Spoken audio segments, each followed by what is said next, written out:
ఒక్కొక్కరు మైక్ ఇస్తే గంటకు తక్కువ మాట్లాడుకుంటే ఎవరు లేరు. ఇప్పుడు చెల్లె ప్రత్యూషన్ మాట్లాడుతుందో కోరుతాం. జై తెలంగాణ, జై తెలంగాణ. మీకు అందరికి ఆకలి అవుతుంది అనుకుంటున్నా, మీరు గట్టిగా పిడికిలు బిగించి జై తెలంగాణ. నేను ఒక వలసల పాలమూరు జిల్లా నుంచి వచ్చాను ఇక్కడికి. నా పేరు ప్రత్యూష రాథోడ్. నేను ఒక గిరిజన బిడ్డని. సేన్ రామ్ రామ్ భియా, జై సేవాలాల్, జై సేవాలాల్.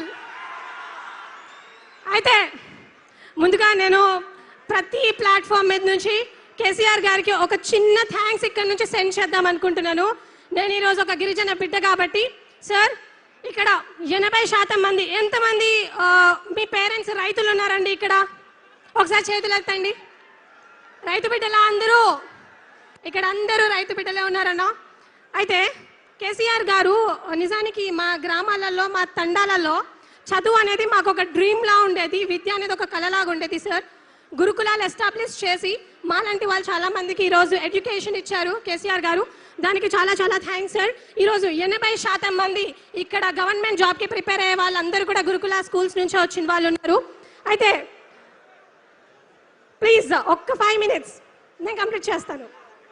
అయితే ఈరోజు చాలా మంది మా పేరెంట్స్, మా తల్లిదండ్రులు ఎవరైతే ఉన్నారో వాళ్ళు మిరప తోటల్లో పనిచేసి రూపాయి సేవ్ చేసుకుని మా కోసం చదువుకోండి అని చెప్పి మమ్మల్ని ఇక్కడికి పంపిస్తుంటే రేవంత్ రెడ్డి గారి సర్కార్ మాత్రం ఎటువంటి జాబులు, ఎటువంటి నోటిఫికేషన్స్ ఇవ్వకుండా మమ్మల్ని మభ్య పెడుతూనే ఉన్నారు.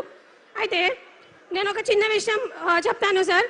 ఈరోజు నా తల్లి కూడా పట్టీలు అమ్మేసి మరి చదువుకోవడానికి నాకు పెట్టింది. సో ఆ దయ వల్ల నేను ఇక్కడికి వచ్చాను. ఇక్కడ ఎంతో మంది పేరెంట్స్ చాలా కష్టపడి చదివించుంటారు. So I just want to of course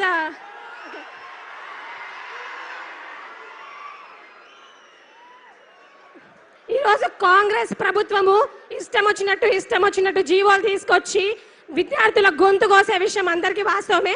నేను అందులో ఒకే ఒక జీవో గురించి మాట్లాడుతాను. And more over, according to periodic labour force survey, ఈరోజు ఇండియాలో అన్ఎంప్లాయ్మెంట్ 5.6% ఉంటే తెలంగాణలో ఇంకా ఎక్కువ ఉంది. అసలు ఇంత అన్ఎంప్లాయ్మెంట్ ఉండడానికి రీజన్ కేంద్రంలో, రాష్ట్రంలో దద్దమ్మలు కూర్చున్నారు. చదువుకొని వాళ్ళు కేంద్ర ప్రభుత్వంలో, రాష్ట్ర ప్రభుత్వంలో కూర్చున్నారు. కాబట్టి ఈ రోజు మనకు ఉద్యోగాలు లేవు. ఈ రోజు దేశం అనేది ఇంత ఘోరంగా అయిపోయింది. నేను ఒకటే విషయం చెప్తాను అందరికీ. ఏజో రాహుల్ గాంధీ ఎవరైతే ఉన్నారో పెద్ద మీటింగ్లకు పోయి మస్తు పెద్ద మాటలు మాట్లాడతాడు. బీహార్ ఎలక్షన్స్కి వెళ్ళి అక్కడ నేను కేంద్రాన్ని స్లామ్ చేస్తున్నాను అని అన్నారు. ये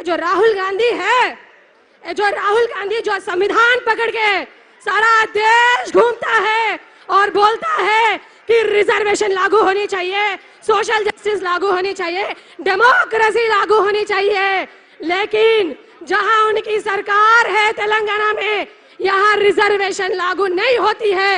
अगर यहाँ कोई भी उनके हक के बारे में ऊंची आवाज से कुछ पूछता है तो पुलिस उन पर लाठी चार्ज करती है. क्या यही है लोकतंत्र? क्या यही है राजनीति?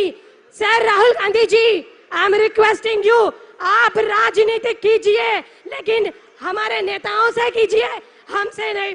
నేను మన దద్దమ్మ పనికి మాలిన రేవంత్ రెడ్డి గారికి చెప్తున్నాను, ఏదైతే రాహుల్ గాంధీని తీసుకొచ్చి చిక్కడపల్లి లైబ్రరీలో ఛాయ్ దాపించిండు కదా, అదే రేవంత్ రెడ్డి గారికి, రాహుల్ గాంధీకి చెప్తున్నాను, మేమే మీకు ఇంట్రిన్ బాటిల్ పంపిస్తాం, మీరే తాగి చావండి.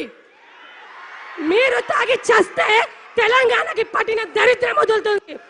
ఈ రోజు నీకు ఉద్యోగాలు ఇవ్వడం చేత కాదు, కాళేశ్వరము ఆయుష్వరము అనుకుంటూ మాట్లాడతావు.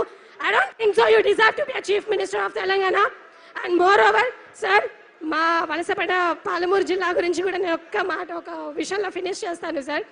అండ్ నేను స్కూల్కి వెళ్ళే టైంలో sir literally there is no proper road, there is no water facility. But మా సీనన్న ఇక్కడెక్కడ కూర్చున్నారు, గ్రేట్ థ్యాంక్స్ టు సీనన్న. సీనన్న లేకపోతే నిజంగా నాలాంటి విద్యార్థులు చాలా మంది చదువుకోవడం ఇబ్బంది అనిపించేది సార్. అండ్ చాలా మాట్లాడాలనుకుంటున్నాను కానీ I don't have much time. Anyways, thank you for giving me this opportunity.